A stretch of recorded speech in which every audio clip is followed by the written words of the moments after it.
Hello friends, welcome to my channel. Today మనం 15th June 2025కి సంబంధించిన important current అఫైర్స్ని ఈ వీడియోలో డిస్కస్ చేద్దాము.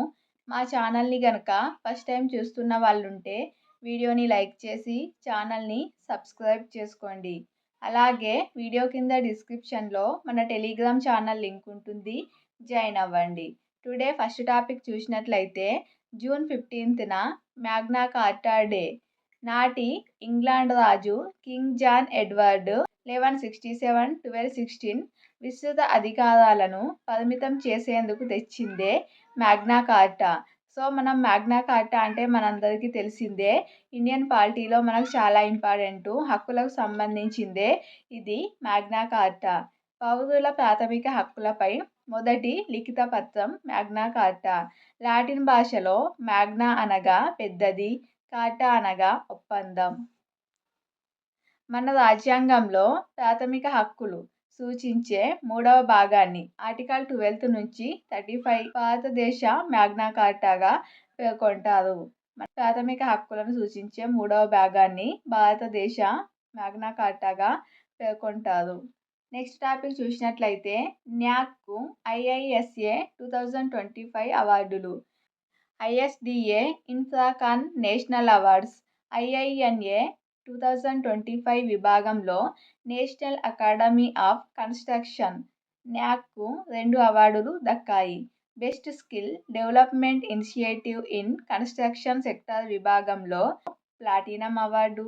Excellence in government service R&B విభాగంలో గోల్డ్ అవార్డు వచ్చాయి. సో వీటికి సంబంధించి ఈ 2 అవార్డులను న్యాక్ డైరెక్టర్ జనరల్ హరిచందన్ తీసుకోవడం జరిగింది.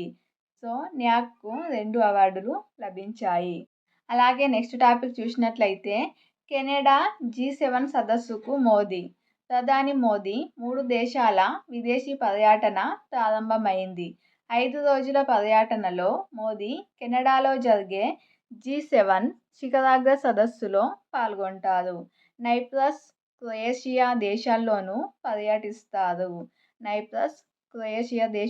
పర్యటిస్తారు. 15-16 తేదీల్లో మోదీ నైప్రస్ వెళ్లనున్నారు. దాదాపు 2 దశాబ్దాల తర్వాత ఓ భారత ప్రధాని నైప్రస్ దేశాన్ని పర్యటించడం ఇదే తొలిసారి. 16-17 తేదీల్లో కెనడాలో జరిగే G7 సదస్సుకు హాజరవుతారు. అలాగే నెక్స్ట్ ఇంపార్టెంట్ టాపిక్ వచ్చేసి గద్దర్ ఫిలిం అవార్డుల ప్రధానోత్సవం. మనము ఇంతకుముందు లాస్ట్ 2 వీక్స్ బ్యాక్ వీడియోలో చూసాము గద్దర్ అవార్డులు అని. సో ఇప్పుడు ప్రధానోత్సవం జరిగింది నిన్నటి రోజున.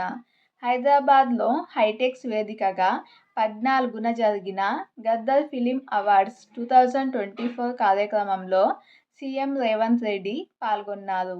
ముఖ్యమంత్రి చేతుల మీదుగా ఎన్టీఆర్ నేషనల్ ఫిలిం అవార్డును నందమూరి బాలకృష్ణ, ఉత్తమ నటుడిగా అల్లు అర్జున్, ఉత్తమ నటిగా నివేదా థామస్, ఉత్తమ దర్శకుడిగా నాగ్ అశ్విన్లు పురస్కారాలు అందుకున్నారు. సో ఇది చాలా ఇంపార్టెంట్ టాపిక్. కంపల్సరీ వచ్చే కాంపిటేటివ్ ఎగ్జామ్స్లలో దీనికి సంబంధించి క్వశ్చన్స్ ఉంటాయి, చూసుకోండి. కాంతారావు ఫిలిం అవార్డును విజయ దేవరకొండ, రఘుపతి వెంకయ్య పురస్కారాన్ని యండమూరి వీరేంద్రనాథ్, పైడి జయరాజ్ అవార్డును మణిరత్నం, బిఎన్ రెడ్డి పురస్కారాన్ని సుకుమార్, నాగిరెడ్డి చక్రపాణి ఫిలిం అవార్డును అట్లూరి పూర్ణచంద్రరావు అందుకున్నారు. నటుడు, దర్శకుడు, సినీ పరిశ్రమను ప్రోత్సహించేందుకు 1964లో నంది అవార్డులను తీసుకొచ్చారు. తొలిసారిగా ఉత్తమ నటుడిగా అక్కినేని నాగేశ్వరరావు నంది అవార్డును అందుకోవడం జరిగింది. అప్పటి నుంచి ఉమ్మడి రాష్ట్రంలో 14 ఏళ్ల క్రితం వరకు నంది అవార్డులు ఇస్తూనే వచ్చారు. తర్వాత వివిధ కారణాలతో ఈ నంది అవార్డుల ప్రధానోత్సవం ఆగిపోయింది. అయితే ఇప్పుడు ఈ నంది అవార్డుల స్థానంలో గద్దర్ అవార్డులను పునఃప్రారంభించడం జరిగింది. నంది అవార్డుల స్థానంలో తెలంగాణ గద్దర్ ఫిలిం అవార్డుల పేరుతో ప్రదానం చేస్తుంది. 2014 నుంచి 2023 వరకు ఉత్తమ చిత్రాలకు, 2024లో అన్ని విభాగాలకు గద్దర్ ఫిలిం అవార్డులను ప్రదానం చేశారు. సో 2014 నుంచి 2023 వరకు వచ్చిన ఉత్తమ చిత్రాలకు, అలాగే 2024లో వచ్చిన అన్ని ఉత్తమ చిత్రాలతో పాటు అన్ని విభాగాలకు ఈ అవార్డుల ప్రదానోత్సవం నిన్న జూన్ 14న హైదరాబాద్లోని హైటెక్స్లో నిర్వహించడం జరిగింది.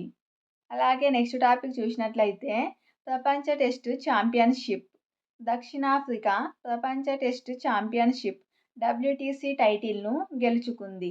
ఫైనల్లో 5 వికెట్ల తేడాతో డిఫెండింగ్ ఛాంపియన్ ఆస్ట్రేలియాను ఓడించింది.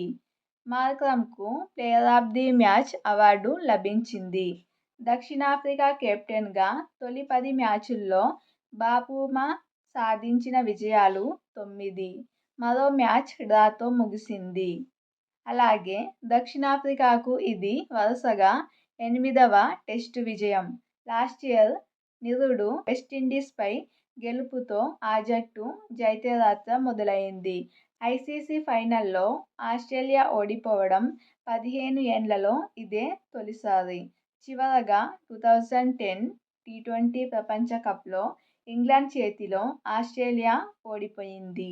గత 50 ఏళ్లలో 14 సార్లు ICC టోర్నీ ఫైనల్ ఆడిన ఆస్ట్రేలియా కంగారు జట్టుకు ఇది 4వ పరాజయం.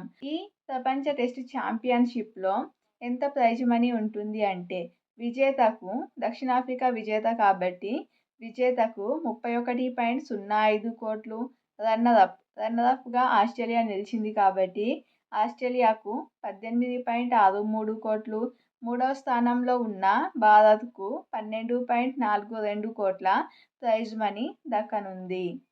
ఇది ఫ్రెండ్స్ టుడే 15th జూన్ 2025కి సంబంధించిన ఇంపార్టెంట్ కరెంట్ అఫైర్స్ వీడియో నచ్చినట్లయితే లైక్ చేసి ఛానల్ని ఫస్ట్ టైం చూస్తే సబ్స్క్రైబ్ చేసుకోండి. వీడియో కింద డిస్క్రిప్షన్లో మన టెలిగ్రామ్ ఛానల్ లింక్ ఉంటుంది. అందులో కూడా జాయిన్ అవ్వండి. కాంపిటేటివ్ ఎగ్జామ్స్కి సంబంధించిన కంప్లీట్ ఇన్ఫర్మేషన్ అందించడం జరుగుతుంది. Thank you.